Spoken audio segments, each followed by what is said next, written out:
7. विज्ञान व तंत्रज्ञान. स्वाध्याय. इयत्ता 9वी इतिहास. प्रश्न 1. दिलेल्या पर्यायांपैकी योग्य पर्याय निवडून विधाने पुन्हा लिहा. 1. अणुऊर्जा आयोगाचे पहिले अध्यक्ष म्हणून यांची नेमणूक झाली. Doctor Homi Bhabha, doctor Homi Sethna, doctor APJ Abdul Kalam, doctor Raja Ramanna. उत्तर. अणुऊर्जा आयोगाचे पहिले अध्यक्ष म्हणून डॉक्टर होमी भाभा यांची नेमणूक झाली. 2. इस्रोने पूर्णत भारतात तयार केलेला हा पहिला दूरसंचार उपग्रह होय. आर्यभट्ट, इन्सॅट 1B, रोहिणी 75, ॲपल. उत्तर. इस्रोने पूर्णत भारतात तयार केलेला ॲपल हा पहिला दूरसंचार उपग्रह होय. पुढीलपैकी चुकीची जोडी ओळखा व लिहा. 1. पृथ्वी जमिनीवरून जमिनीवर मारा करणारे क्षेपणास्त्र. 2. अग्नी जमिनीवरून पाण्याखाली मारा करणारे क्षेपणास्त्र.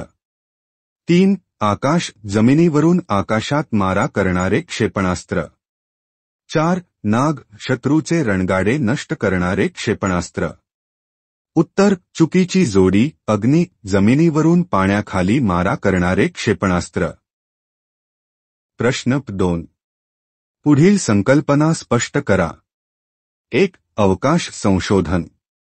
उत्तर.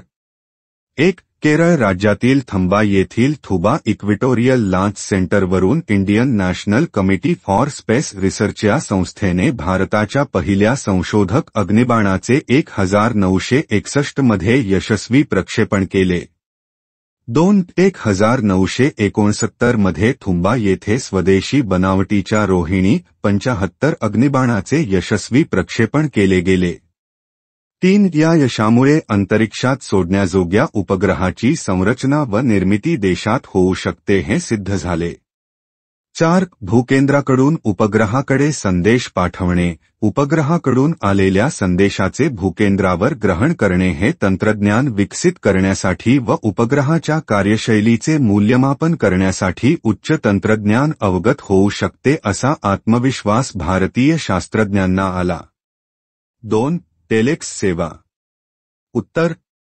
1. देशाच्या एका भागातून दुसऱ्या भागात जलदगतीने टंकमुद्रित स्वरूपात संदेशाचे वहन करणारी टेलेक्स सेवा 1963 मध्ये केंद्रीय दळणवळण खात्याने सुरू केली.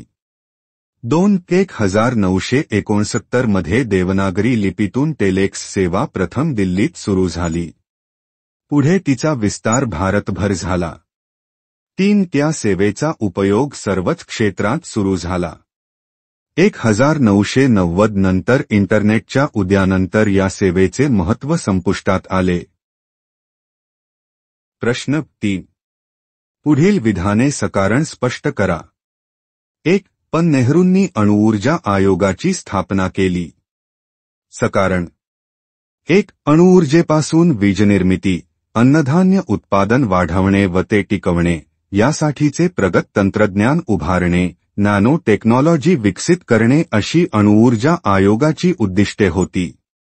2. भारताचे प्रधानमंत्री पंडित जवाहरलाल नेहरू यांना वैज्ञानिक दृष्टिकोन रुजवून राष्ट्राची प्रगती साधायची होती. म्हणून नेहरूंनी अणुऊर्जा आयोगाची स्थापना केली. 2. भारताने अणुचाचणी घेण्याचा निर्णय घेतला. सकारण. 1. भारताने शांतता व स्वयंपूर्णतेसाठी अणुऊर्जेचा उपयोग या धोरणास अनुसरून भारताने 18 मे 1974 रोजी राजस्थानमधील पोखरण येथे अणुचाचणी यशस्वी केली. 2. चीनची अण्वस्त्रसज्ज आणि पाकिस्तानची चीनच्या मदतीने अण्वस्त्रसज्ज होण्यास चाललेली धडपड सुरू होती. 3. त्यामुळे भारताने अणुचाचणी घेण्याचा निर्णय घेतला. 3. अमेरिकेने भारतावर आर्थिक निर्बंध लादले. सकारण. 1. 1974 मध्ये भारताने पोखरणमध्ये पहिली अणुचाचणी केल्यावर अमेरिकेने अंतराळ संशोधन संदेश यंत्रणा व क्षेपणास्त्र विकास अशा संरक्षण विषयाशी संबंधित तंत्रज्ञान भारताला देण्यास नकार दिला. 2. यामुळे अमेरिकेवर विसंबून राहता स्वबळावर क्षेपणास्त्र विकासाचा कार्यक्रम आखण्याचे धोरण भारताने स्वीकारले. 3. त्यानंतर 11 मे 1998 रोजी भारताने अण्वस्त्रसज्जता सिद्ध करण्यासाठी पोखरण येथे दुसरी अणुस्फोट चाचणी केली. या दिवशी 3 अणुचाचण्या घेण्यात आल्या, त्यात एक हायड्रोजन बॉम्बची होती. 4. प्रधानमंत्री अटलबिहारी वाजपेयी यांनी भारताकडून अण्वस्त्रांचा प्रथम वापर केला जाणार नाही अशी ग्वाही दिली म्हणून अमेरिकेने भारतावर आर्थिक निर्बंध लादले. प्रश्न 4. पुढील प्रश्नांची 25 ते 30 शब्दात उत्तरे लिहा. 1. पोखरण अणुचाचणीची माहिती लिहा. उत्तर. 1. शांतता व स्वयंपूर्णतेसाठी अणुऊर्जेचा उपयोग या धोरणास अनुसरून भारताने 18 मे 1974 रोजी राजस्थानमधील पोखरण येथे पहिली अणुचाचणी यशस्वी केली. 2. प्रधानमंत्री इंदिरा गांधी यांनी अणुस्फोट चाचणीचा निर्णय घेतला.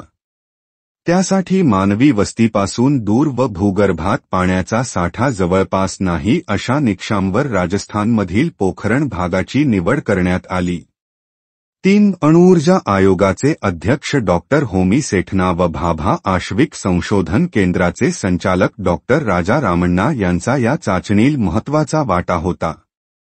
4. पोखरण येथे 1974 मध्ये भारताने पहिली अणुचाचणी केली आणि 11 मे 1998 रोजी दुसरी अणुस्फोट चाचणी केली. 2. भास्कर 1 हा उपग्रह कोणत्या क्षेत्रासाठी उपयोगी आहे? उत्तर. भास्कर 1 हा उपग्रह पुढील क्षेत्रासाठी उपयोगी आहे. 1. देशातील पाण्याचे साठे, खनिजांचे साठे, हवामान यांचा अंदाज घेऊन देशाच्या विकासासाठी दूरसंवेदन तंत्र उपयोगी पडणारे होते. 2. त्या तंत्राच्या मदतीने भूगर्भविषयक, पर्यावरणविषयक, जंगलविषयक काढलेली छायाचित्रे महत्त्वाची होती. 3. त्या उपग्रहाद्वारे मिळालेल्या माहितीचा उपयोग समुद्रविज्ञान, ओशनोग्राफी मध्ये झाला. प्रश्न 5. पुढील प्रश्नांची थोडक्यात उत्तरे लिहा.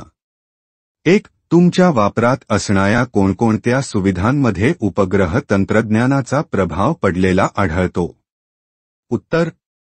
आमच्या वापरात असणाऱ्या मोबाईल, टीव्ही, इंटरनेट, रेडिओ या सुविधांमध्ये उपग्रह तंत्रज्ञानाचा प्रभाव पडलेला आढळतो. 2. डॉक्टर APJ अब्दुल कलाम यांना मिसाईल मॅन असे का संबोधले जाते? उत्तर. 1. भारत सरकारच्या संरक्षण विभागांतर्गत 1958 साली संरक्षण संशोधन आणि विकास संस्था DRDO स्थापना झाली. 2. संरक्षणाची साधने, उपकरणे आणि शस्त्रास्त्रे या बाबतीत देशाला स्वावलंबी बनवणे हा संस्थेचा उद्देश होता. 3. 1983 नंतर डॉ. APJ अब्दुल कलाम यांच्या नेतृत्वाखाली या संस्थेने अनेक क्षेपणास्त्रे विकसित केली. 4. क्षेपणास्त्र निर्मितीत डॉक्टर कलाम यांनी मोठे योगदान दिले आहे. यांना डॉक्टर कलाम यांना क्षेपणास्त्र कार्यक्रमाचे जनक तसेच मिसाईल मॅन असे संबोधले जाते. 3. संगणकीकृत रेल्वे आरक्षण कसे करता येते? उत्तर. 1. संगणकीकृत रेल्वे आरक्षण करण्यासाठी संगणकीकृत प्रवास आरक्षण प्रणाली केंद्रावर आणि www.irctc.co.in वेबसाईटवर जाऊन तिकीट आरक्षित केल्या जाऊ शकते. 2. प्रवासी सामान्य किंवा अनारक्षित तिकीट संगणकीकृत अनारक्षित तिकीट प्रणाली केंद्रावरून खरेदी करू शकतात. 3. तसेच रेल्वे स्टेशनवर लावलेल्या स्वयंचलित तिकीट वेंडिंग मशीनद्वारे तिकीट प्राप्त केले जाऊ शकते. 4. कोकण रेल्वेची वैशिष्ट्ये कोणती ते लिहा. उत्तर. कोकण रेल्वेची वैशिष्ट्ये पुढील प्रमाणे आहेत. 1. 1998 मध्ये कोकण रेल्वे सुरू झाली. 2. सुमारे 760 किलोमीटर लांबीच्या गोवा, कर्नाटक, केरळ, महाराष्ट्र या 4 राज्यात पसरलेल्या कोकण रेल्वे मार्गावर तंत्रज्ञानाचे अनेक विक्रम आहेत. 3. या मार्गावर एकूण 12 बोगदे आहेत. या मार्गावरील कारबुडे येथील 6.5 किमी लांबीचा बोगदा सर्वात मोठा बोगदा आहे. 4. येथे 79 मोठे आणि 1819 छोटे पूल या मार्गावर आहेत. त्यांपैकी होनावरजवळील रावती नदीवरील 2065.8 मीटर लांबीचा पूल सर्वात मोठा आहे. 5. रत्नागिरीजवळील पनवल नदीवरील 64 मीटर उंचीचा पूल सर्वात उंच पूल आहे. दरडी कोसळणाऱ्या मार्गावर इंजिनांमध्ये सेन्सर्स बसवण्यात आले आहेत.